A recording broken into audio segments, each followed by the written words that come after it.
Let's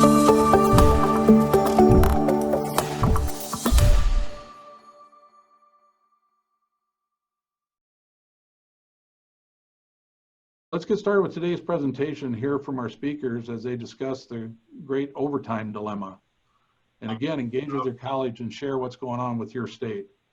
Today, we'll hear from Catherine Barrett and Richard Green from Barrett and Green, along with Linda Misigatis from Kronos. Catherine is a principal at Barrett and Green and co-author of the recently released study titled Making Government Work: The Promises and Pitfalls of Performance-Informed Management. She is a columnist for several prominent media outlets, a visiting fellow at IBM Center for the Business of Government, and a consultant to the National Association of State Personnel Executives. Richard is also a principal at Barrett and Green. He collaborated with Catherine on the Making Government Work document and also serves as a columnist for many prominent outlets. He is a fellow in the National Academy of Public Administration and chair of the Center for Accountability and Performance of ASPA. Linda is a public sector industry consultant for Kronos. She brings more than 20 years of experience in both private and public sector. She is a certified payroll professional, certified public manager, and certified chance manager. She comes to Kronos after working at the City and County of Denver and serves on a volunteer board for the Association of Change Management Professionals. Panel, I'll turn it over to you to share your thoughts with us and look forward to hearing what you have to say. Thank you. We're excited to be here. Rich is going to kick things off and talk a little bit about overtime, and we're hope that will be a very interactive session, and we'll have an opportunity to hear from you as well to get your thoughts. May not be germane to the conversation after the very nice introduction from Scott, is that in addition to our various joined efforts across cities, states, counties for the last 30 years, we're also married to each other. So to the extent that we sit a little too close, no notes, it's legitimate. We'll stick close together even after this is over. I think it might be a good idea to kind of just start, and I'll handle this because I'll be doing a little bit less of the talking later on. To talk about some data-based ideas that we discovered in putting together the paper about overtime. The first thing probably worth talking about is just a major part of the reason why Kronos, NASCA, the two of us joined forces in exploring this topic, is that there's been a meteoric rise in overtime costs. I said earlier on, Catherine and I have been at this city, state, county field for 30 years. Overtime's always been an issue.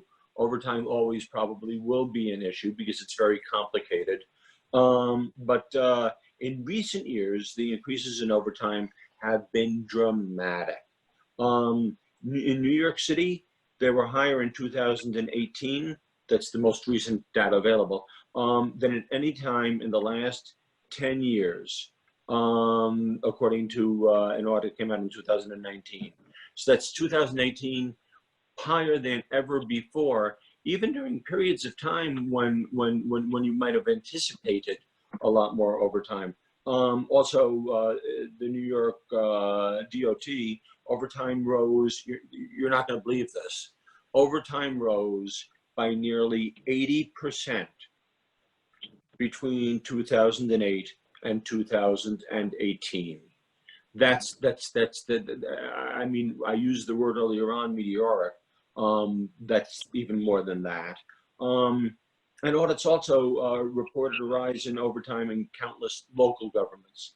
There was a major increase in Atlanta overtime in between fiscal years 2013 and 2018. Doubling to 58 million. Overtime costs during that period grew an average of 18% a year.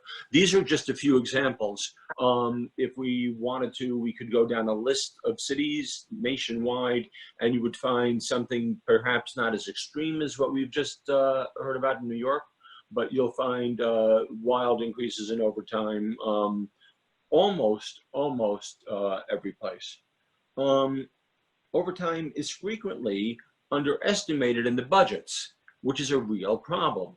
So at the beginning of a fiscal year, a city or a county or a state has a budget, and the budget includes a line item for overtime, and they balance their budget.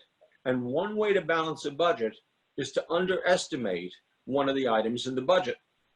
So in order to balance their budgets, many of them underestimate what overtime is going to be, because otherwise they would have to cut services. But they do have to pay the overtime, and they have to pay the overtime. And so as a result, that underestimation can leave many places caught short when it comes time to actually pay the bills they're inevitably due. Philadelphia is kind of an extreme here. It for 9 years running, as of fiscal 2019, it exceeded its overtime budget for the for each of nine consecutive years. There are also worth note some heavy users of overtime. Certainly it is more prevalent in certain sectors of government than it is in others. It's particularly common, and this will be intuitively true to you, it's particularly common in 24/7 operations like those related to public health and safety. You really need to have as many firefighters as you need to have. And if you don't have enough firefighters available on the regular schedules, then there needs to be overtime there. In Los Angeles, police and fire departments accounted for 77% of overtime, just those two. And 91% of fire and police department employees earned overtime. That was an average of over $27,000 per employee. But I find it kind of remarkable that you can have a system in which 91% of all the fire and police department employees were getting overtime. In New York, the highest levels of overtime in 2018 were the Office of Mental Health, the Department of Corrections, and Community Supervision, and the Office for People with Developmental Disabilities. A little more than 60% of overtime was attributable to agencies that manage institutions.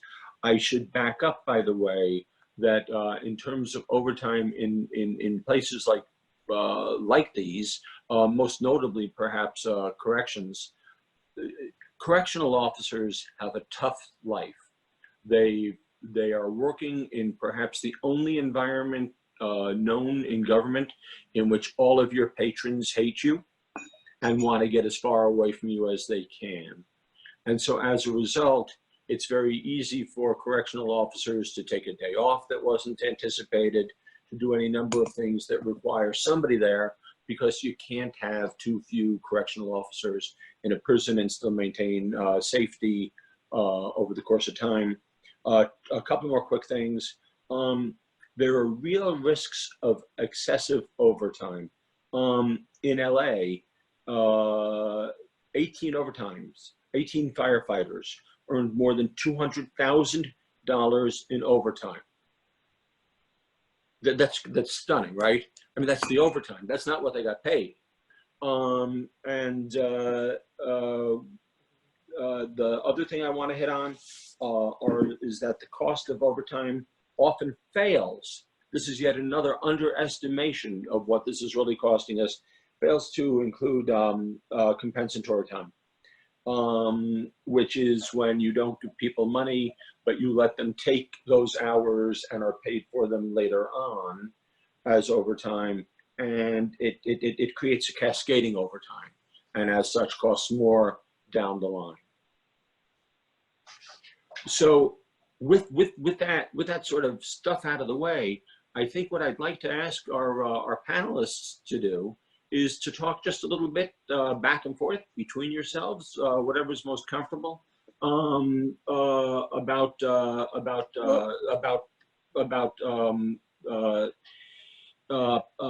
why overtime is such an important issue. But before we do that, I'm going to turn to Catherine, who, again, you'll see she's smiling. She likes me. To tell a little bit about the white paper that we talked about earlier on, the great overtime dilemma. Yeah, so I mean, we were really excited to do this project for Kronos because Rich and I have covered overtime, and I mean, we've been writing about state and local government for 30 years, and a lot of the time we focused on management, and overtime is something that has come up over and over, as Rich said. To get started on this report, what we did is we started looking at performance audits, and we were astonished at how many of them there were. Just looking at audits that had come out, and these are audits in cities, counties, and states. Over the last 2 years, we read through about 3 dozen of them. And these things are long. yes. Yeah, but they were enormously informative, and auditors see the negative things that are going on, so they were picking out the problems. And I think that what really a couple of things impressed us as we were doing our research. One was that if you look at what the auditors say, it really comes through loud and clear that overtime is a problem. It is, it's got a lot of issues in terms of, I can't think of another word, kind of sloppy management, but that there are plentiful ways in which overtime can be managed. And so that made us feel that this report could really do some good for people in looking at, where's the spots that people go wrong, what states and cities and counties go wrong, and what can they do about it? And the audits were full of recommendations. So what we did, and I'll just be really brief, it was very easy to categorize the problems in 3 different areas. And I think we have a slide that shows the 3 different areas, Scott, that we talked about. Yeah. So it's the one before that, I think. Yeah, that's it. So the 3 areas were data and documentation, approval and monitoring, and staff analysis and scheduling. And just really briefly, data and documentation, we were surprised at the number of entities that are still paper-based, and where auditors found problems with erasures. Whiteout, people are still using whiteout to change how they're documenting things. And sometimes the data just wasn't there. I think we came across some entities in which there was really good solid documentation of less than 25% of overtime that was used. The second category was approval and monitoring. A number of entities the auditors pointed out that people could improve their own overtime, or they could approve overtime for their supervisors or for people above them. And so that had to be paid a lot more attention to, as who was approving it, and also who was monitoring how and why it was being used, and also monitoring who was using it, and why they were using it, and all of those led to when that was done, and when entities look at where the overtime is being used, what divisions it's being used in, and who it's being used by, then and come through with frequent weekly, even daily reports of overtime use, it can be a lot better monitored.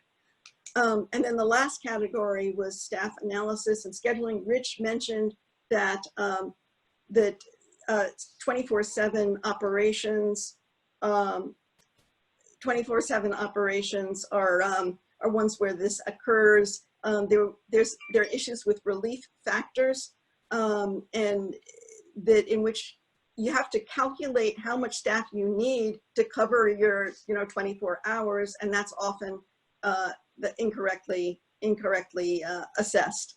And so we found a lot of places in corrections departments, mental health departments, where it was necessary to re-look at relief factors that had been set maybe 20 or even 30 years ago. And I think that was pretty much what we found in the report. Yeah, I think that was a great summary. Let me turn the microphone over to Linda, and frankly, to a lesser degree, to Catherine. I kind of like to hear Linda's take on this because she hasn't gotten a turn yet.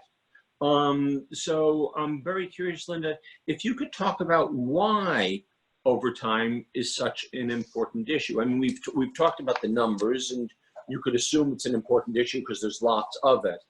But could you take us just one level deeper than that? Yeah, you bet. I'm excited to be here with the two of you, and we are excited to partner with you together on this report. I can't wait for people to get a chance to read it. There's such amazing facts and just some really great data points that you all were able to find, and so it's great to be able to talk about it today. But you know, we've really have seen such a significant overtime increase in recent years, and the pandemic is not making that any easier. And we're seeing that especially in fields that have high vacancy rates, and you all have touched on that a lot in public safety. We see this frequently, corrections, emergency medical, but we also see a lot of this in areas like a Department of Human Services, departments of public work. You know, there's anywhere you have a high concentration of hourly workers in an environment such as government where, you know, resources are thin. After the Great Recession, everyone was challenged to do more, but do more with less. And how are you supposed to make that happen? And I think that that's a real challenge that we're seeing as well. And, you know, I think another big piece of this is around inefficiencies in processes. So you touched on that a little bit too on the administrative side of it, that oftentimes overtime becomes out of control because no one is managing to it, no one's monitoring it. In public safety, oftentimes they have various rules and regulations around who should get overtime in order to really kind of help manage that a little bit as well. And in the absence of any real ability to track that and not have manual based systems, it's very easy for overtime to really get out of control. So we see that. Another big piece that doesn't get talked about enough, and I think we're going to chat a little bit about that today too, is the actual impact of overtime on employees. So we talk a lot about how it impacts the budget, and that of course is something that government is challenged with all the time. But what about the people that are having to work all of this overtime? You know, yes, there may be some compensatory benefit to that, but honestly, you have a danger of burnout, of exhaustion. You know, we start to see the problems, you know, around Betsy Thomas from Georgia DOC, who's been a great partner with us. You know, where she says when you have officers that are working 28 days out of a 28-day cycle, you know it's not safe, and those officers are the, you know, they might be the ones who answer the phone when you need something covered. And that's why you see such high utilization of certain employees, as those are the ones who are willing to come in. And another interesting fact really is around the effect of, you know, the lack of sleep and the amount of time that they're spending and the impact of that. So equating that to, you know, blood alcohol levels, and would be considered legally drunk. How frightening is that to think about people who are in jobs that require them to be sharp and you know, fully there and aware, because they are maybe in dangerous situations, to be in a situation where they are fatigued or tired or just burned out. You know, it creates a whole different environment. So I think overtime is so important, and we focus so much on it financially, but we don't often pay enough attention to the impact of overtime on our employees.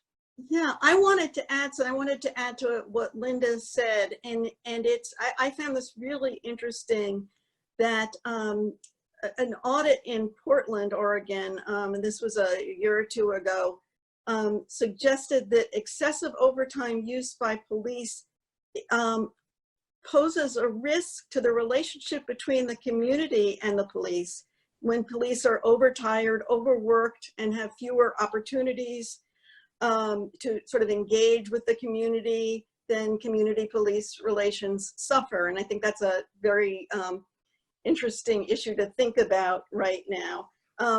Also, there was also a Washington, D.C. audit that reported that excessive overtime means some district employees are working long hours on less rest, creating a higher risk of inattentiveness that can lead to injury to themselves or to others. And so I think that there are these dangers to overtime that aren't always recognized. I think that's a really good point, Catherine, and very telling, right? Right now with what we're seeing across the country, even more so with the impact of the pandemic, with the Black Lives Matter movement, the conversation around defunding the police, all of those things are really it's interesting, all of the data that you found and how that really kind of relates to what's happening in the world right now, right here in our own country. Right. Well, that was just great. What a wonderful answer. Let's put up a slide if we can about pandemics, because this wouldn't be a webinar in 2020 if we didn't go to pandemics. In this particular instance, the question I'd like both Catherine and Linda to address themselves to is how is the pandemic affecting overtime? And here's your opportunity, as explained earlier on. And I really strongly encourage you. It'll be a lot of fun for everybody, especially me, if you folks out there in the audience were to make comments, longer or shorter, but just make comments. They'll appear on the screen and they'll give us fodder for further conversation. So let's just. So yeah, it's interesting in terms of the pandemic. I don't think we really know how it's affecting overtime yet, except it's in the way that there are certain fields, healthcare, first responders, where that it's got to be affecting overtime. Well, and Catherine, another Neil Reichenberg and I were talking about this on another webinar that we were able to participate on, and really talking about when the pandemic first happened, it was an event, right? We thought, okay, well, for a very short period of time, we're going to have to shut some things down, and we'll find a way to deal with it.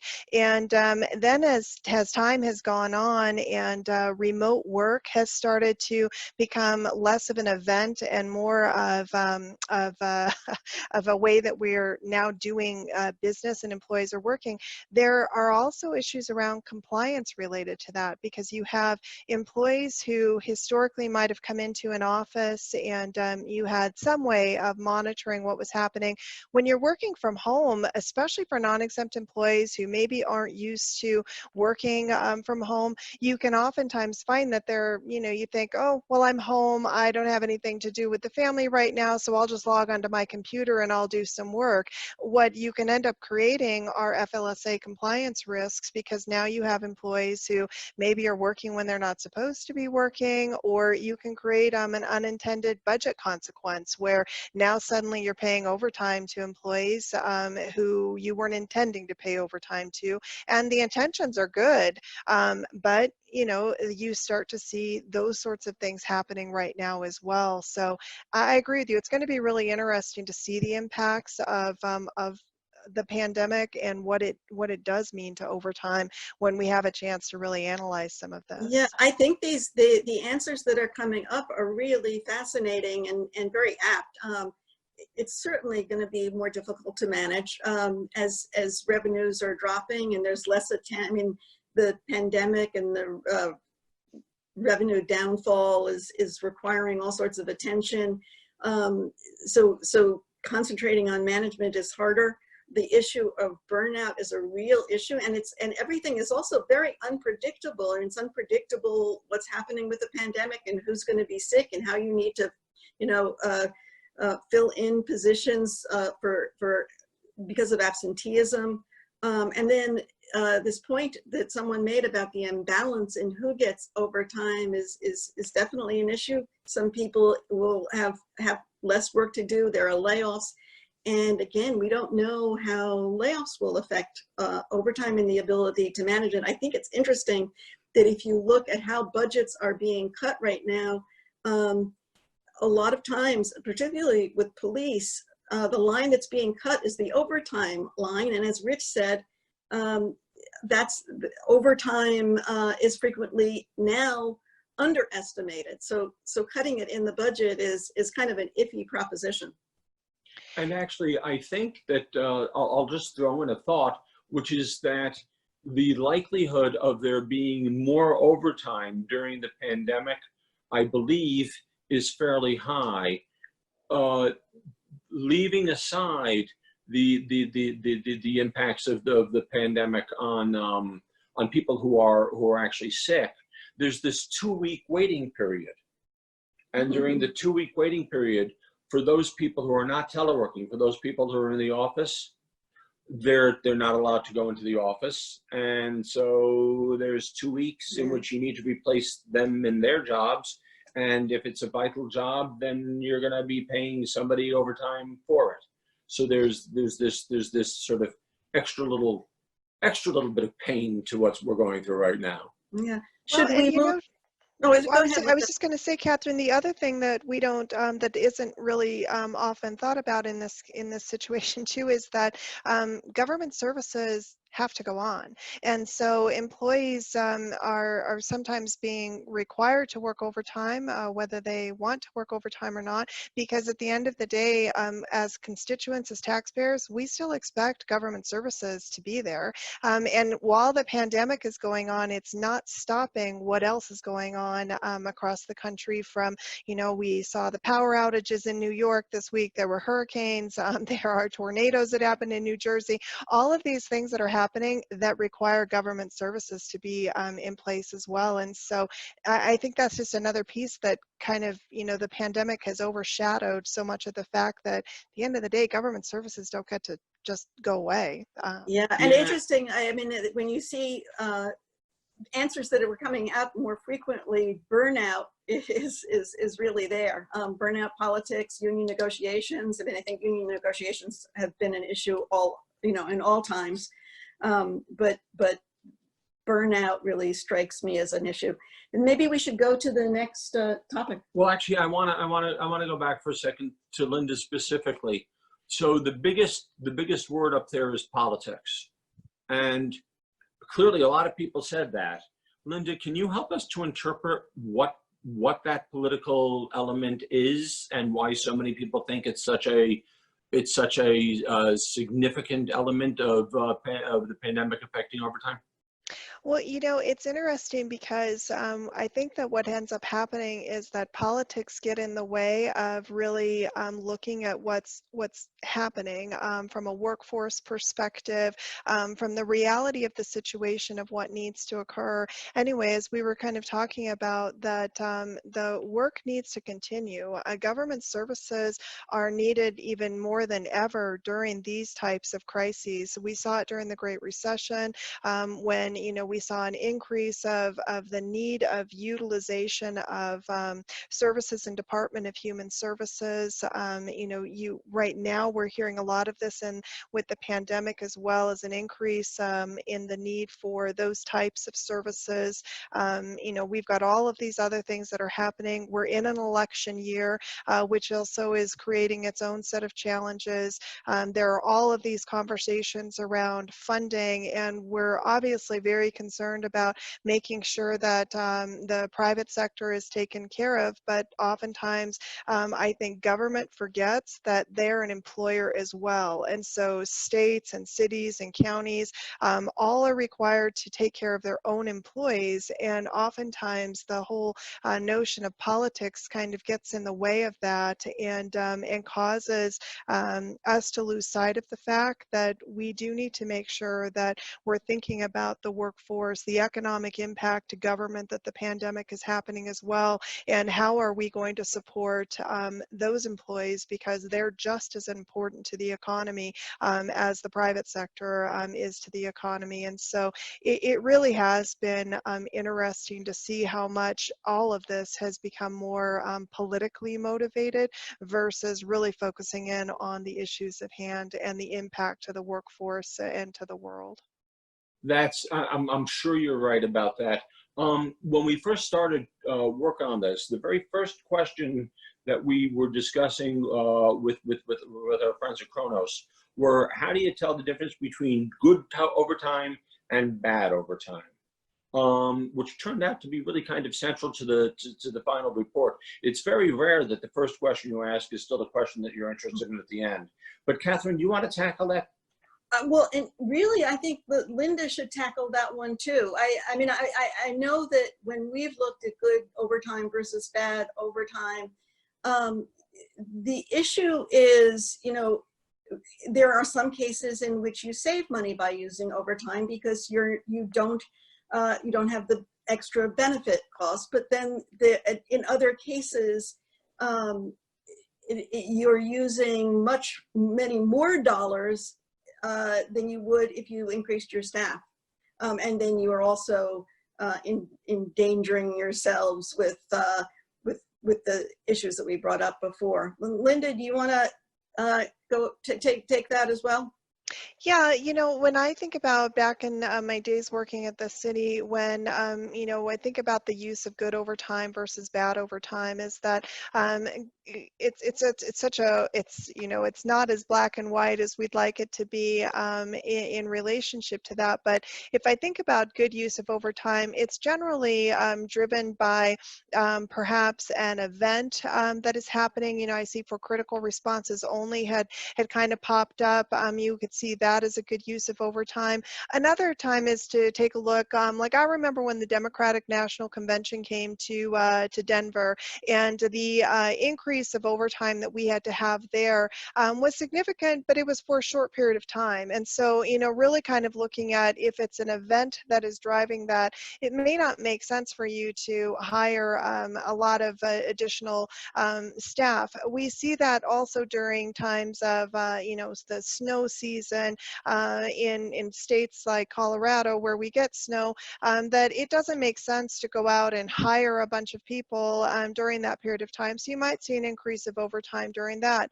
When I start to think about a bad use of overtime is really when it's not being managed or when it just becomes routine. You know, we see this a lot across the country as organizations really start to take a look at this, and you probably saw this in your audit reports as well, is that as you start to dig into it and realize that, and this is particularly true in a lot of public safety, unfortunately, is that, and I just see it popped up there, some employees really depend on that overtime. And so what ends up happening is that with the lack of management is that you create a scenario where employees now are relying on that overtime. So they're going to work overtime whether or not there really is overtime. And in the absence of any type of real management of those situations, it's easy for that to get out of control or oftentimes even overlooked. And, you know, we saw this a lot years ago, and I know we don't see it as much today, but it still exists, which is around pension padding, overtime spiking, you know, or we saw this in Baltimore where there was, you know, just excessive overtime that was being, and it's always hard to say, but you know, it's a real misuse, and that's where I look at bad overtime, is when it's really being abused and that we're not really evaluating the situation to determine. Yeah, I think that you've made some great points there. Just in terms of the budget savings, we remember from the audits that in Washington, D.C., when they calculated the cost of overtime, they figured out in the Department of Public Works they could save $200,000 annually by hiring more permanent employees. Same with the Department of Corrections. They figured they could save $1.4 million in personnel costs by hiring 78 more correctional workers. So, and I think also the point that you made before about routine, using overtime for routine tasks that you know are going to be there, is the overtime that you would maybe question, as opposed to things that you can't predict. You can't predict the weather. You can't predict often the, you know, events or demonstrations or things like that, where you got to use overtime. Right, and actually, there are articles, you'll find them in mostly in smaller town publications, about how much, isn't it terrible how much the city or the county or the town spent, or the state spent on road clearing in times of big snowstorms. And when you think about that for just a second, you've got two options. One is to have enough people so that when you get to a point in time when you need a lot more people to shovel the snow, you'll be fine. But that means that the rest of the year, you're way overstaffed.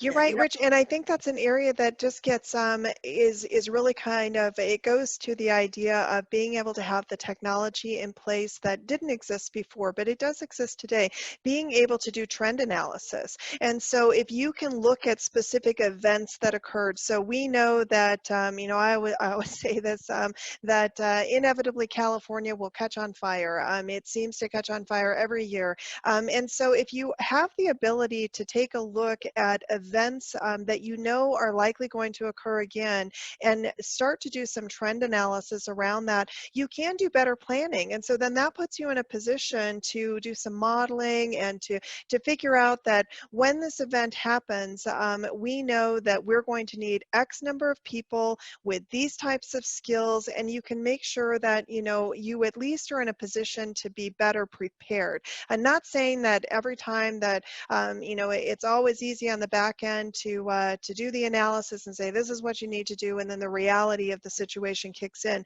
But if you can do that type of work ahead of time, and you really do start to do some reflecting backwards to figure out how you can plan for the future, it does make a significant difference in what you're doing. Right. Let's move on to a third topic, which is with remote work, which is every place in cities, counties, states, and will be for a week or a month or a year, God knows. How do you measure overtime in a way to make sure employees are not working too much or too little? Because now they're working out of their homes. Now, if it's me working out of my home, I'm going to just want to, well, actually, I have worked out of my home, and this is what I have done all these years, is after the 10th hour, I think, well, gee, just one more thing. And then after 12 hours of working, I'm exhausted. And I eat something, and then I drowse off. This is not a healthy lifestyle, but it's one that that remote employees can easily fall into the trap of.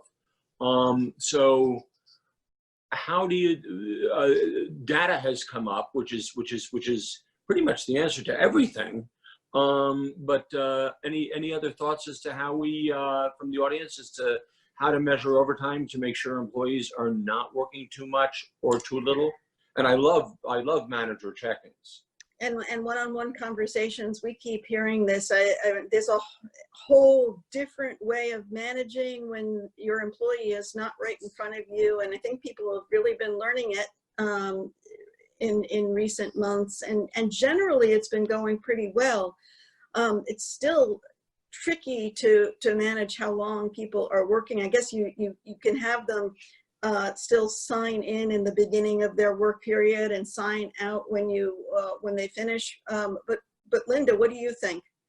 You know, I think this one has really been challenging. And I read an article recently that said the pandemic has really put the greatest strain on human resources and IT. IT because they need to be able to have all of the technology in place, but human resources because of all of the things that are popping up on the screen here. You know, in my experience, when I worked in government and really just working in general as a manager, or in payroll and human resources, oftentimes managers don't know how to manage their employees. And so, you know, they know how to manage situations, they might know how to manage the work, but managing employees is a little bit different. And so having to train and provide the opportunity, one, to have the technology so that employees get used to like what we're doing here, being on screen, being comfortable with that, and spending time talking to one another, because all the technology in the world isn't going to change behavior. It is going to have to be that interaction between the employees and you know, their managers, and having those check-ins as well. It's really important right now in a remote environment where you can feel very isolated, and you don't have those connections to work. And so, you know, I think that all of the things that have popped up are just so important to really doing all of this, because the overtime aspect of it becomes, you know, the smaller piece of that puzzle, when it really is more important to have the impact and the conversations with your employees and those check-ins and making sure that they're okay. Yeah. Great. What I'd like to do now is kind of like a Rorschach test. And either Linda or Catherine can kind of jump in. I'm going to raise topics. Let's give real nice, short, to the point answers so that we can get to our Q&A. But there are some important points that haven't come up that I'd love to see discussed. I'd love to see our audience hear and learn more about. And I think that the top on the list in my mind, which I don't believe we've mentioned, is the relationship between staffing and understaffing and use or lack of use of overtime. Whichever one of you wants to jump in. Well, I mean, I think you can hardly deny that one of the drivers of overtime over the last, say, 5 years has been the incredibly low unemployment rate, the high turnover rate, and the difficulty that many entities are having in fully staffing what they do. And so that's been driving overtime. I don't know how much we have talked about that before. And I don't really know how that's how the next couple of years are going to be affected by a higher unemployment rate. I think, you know, in some cases applications are going up, but will places be able to fill positions, or, you know, be able to fill positions because of the revenue drop? Linda? I agree with you, Catherine. I do think, you know, there is a direct correlation between staffing and overtime and scheduling. So, you know, having the ability to have a better handle on that certainly does make a big difference. Great. So let me move on to another quick thing. Let's talk about public safety. Even though I'd like to focus a lot on what the states are doing. The fact is that the area that we find the biggest problems with overtime are in public safety, whether it's public safety, and public safety, I'm going writ large. So I'm talking about correctional officers who tend to be state employees, to police or firefighters or highway patrolmen. I guess the question I've got is, why are those public safety areas such a central concern in terms of overtime? Well, you know, you definitely see the highest utilization of overtime is almost always in public safety. And, you know, I don't know if that's by design or by default that has happened, but it's a reality. And perhaps what's going on right now across the country and the focus on what is happening in police departments and fire departments and departments of corrections, as we're looking at all of this, really kind of plays into that conversation around public safety and the work that those officers are being required to do. So, you know, are they being, are we really overstaffed and or understaffed and overworked? Are we requiring them to do things that maybe they shouldn't be doing? You know, I think that that's such a big conversation, and it's a tough one because it's also unions play such a critical role in all of that as well. So as soon as you start to really dig into these things, the unions immediately kind of, you know, get their hackles up, and now it changes the conversation. And so public safety has always been such a hotbed and a tough one because how do you make the decision whether or not you make those cuts or you don't make those cuts when you're talking about public safety, or you know, the need for those types of services that are out there. I think that that's a tough one, but hopefully right now what's happening is causing us to really dig in and take a closer look at these things and maybe address what is, I think, probably a systemic problem as well, and certainly one that has not been easy to solve. Yeah, there's one other issue just I want to bring up briefly, and that's that a lot of police, for example, are able to work for private employers while they're police and get paid overtime, and the money isn't coming out of the entity that employs them, but that extra work still factors into burnout and exhaustion and a whole variety of other issues when people are just working too much. I mean, just simply, does anybody in this audience really want to be pulled over or accosted at a public facility where police have been hired to provide security by a police officer who has worked now 23 consecutive hours? This is not going to go well. Yeah. This is just not going to go well. People burn Yeah. out and people break down. And also that brings up again the problem, the issue of documenting how much people are working so that you know, and including those, you know, off-duty hours as well, so that you know the situation with individual employees. Okay, now 2 more steps, and then we'll move along. The first is actually 3 steps. The first is, if the folks out there in the audience have questions that they would like to share and ask from our panelists, they should be thinking about that right now. And before we go to that, if Linda or Catherine have any just very brief closing thoughts, things that haven't been covered, or things that or a story about your kids, who in our case are my kids. Oh, I'd love to talk about that. I'm not sure how much we've talked about comp time. I just think that's interesting because it's not coming out of the budget, but it is going to add to overtime because you get time and a half extra time if you take time comp time, and then that means cascading overtime.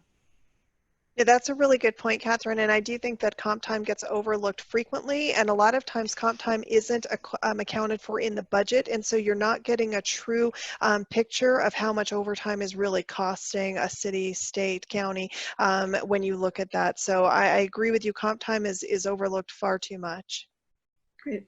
And do we have now, if there are any questions, or do we have time for questions? Yeah, hey, Catherine and Rich, and we can let you kind of finish up your comments there.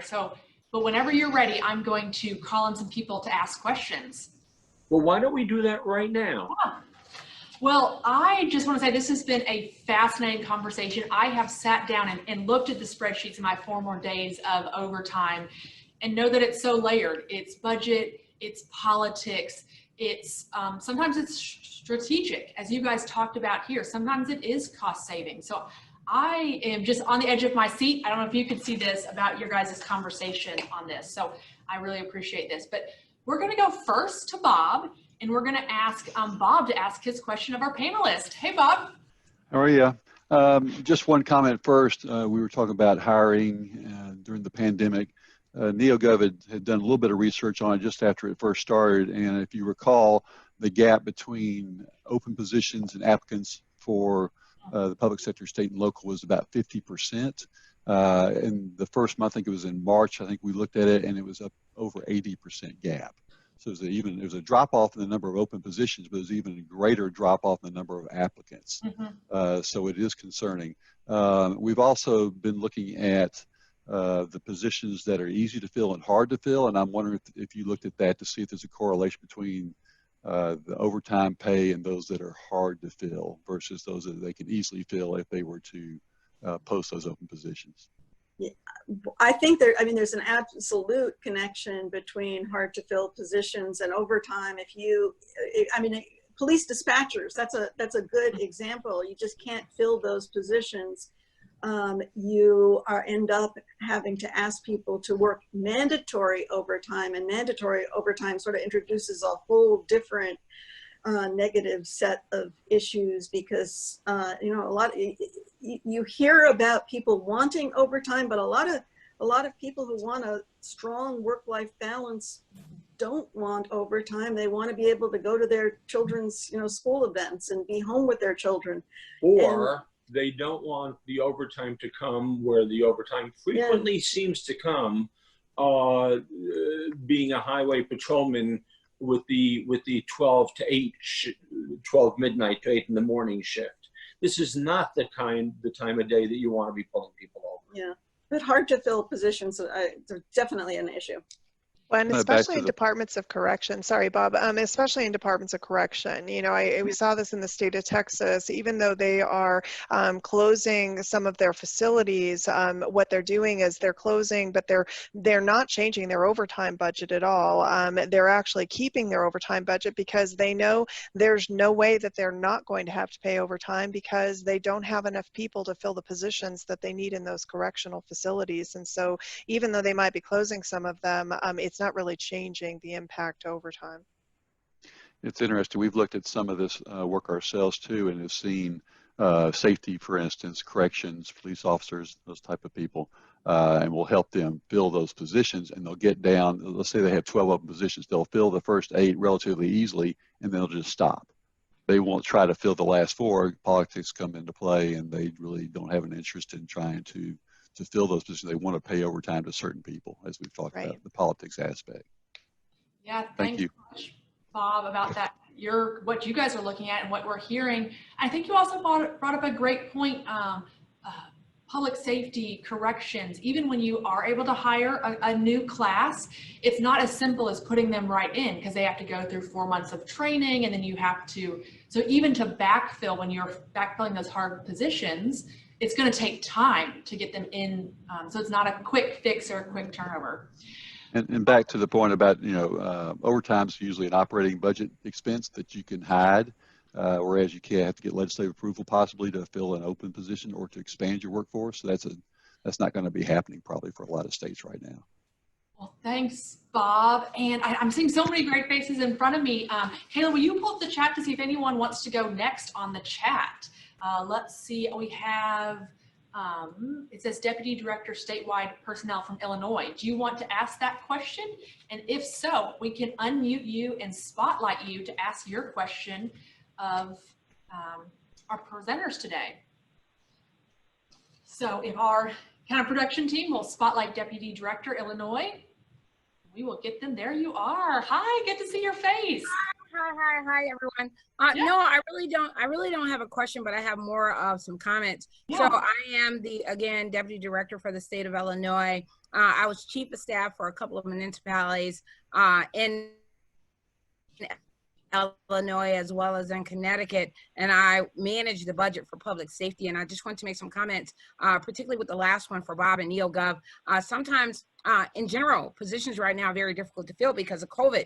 And when they're civil service positions, you have to test and you have to come into a testing center. So now that we have all this social distancing, it's now a strategy for testing. So now you have to plan how many people can come into a center. So it's really slowed down recruitment tremendously. It's very difficult now because you have to test, whether it's streets and sand or public safety and or fire, you have to do the testing for it. I also like to make a comment about the overtime budget with public safety. Taxpayers come to city council meetings and ask for protection. And their biggest oomph, if you will, is they want to make sure that they're protected by police. They want to make sure that they're protected by fire. And that's why you tend to see these overtime budgets escalate for public safety, because the community just demands the public safety. So that's why you see the uptick in that, and it just kind of stays high all the time. To the point of the overtime budget, and people actually work this overtime and they consider that overtime as a part of their income. So someone made a comment earlier that they work overtime when it's really not strategically necessary to work the overtime, but they sign up for it because it is a part of their base income, if you will. So I just wanted to make a few comments towards that, given my experience. No real questions for the group, but I certainly think from a municipal, city, local, state standpoint that we're all on track. Well, and that's a really good point as well. I think on the politics side of that, where it becomes a part of their income, I saw this in a couple of cities where then how do you go about making that reform? So, there were a lot of talk about overtime abuse in the police department and these large salaries, but now that has become the way they live. So they've adjusted their lifestyle to that. And so there's this concern from the political aspect of it. In this case, it was in the mayor's office, trying to determine, are you going to be the one who's going to come in and all of a sudden be very disruptive to those people's lives? And so, that is a hard thing. If you go from making, $250,000 a year to making $80,000 a year, that's a pretty dramatic impact to your life and to how you've adjusted. And so it's not as simple as just coming in and just wiping the slate clean. There are lives that are impacted by this, right or wrong.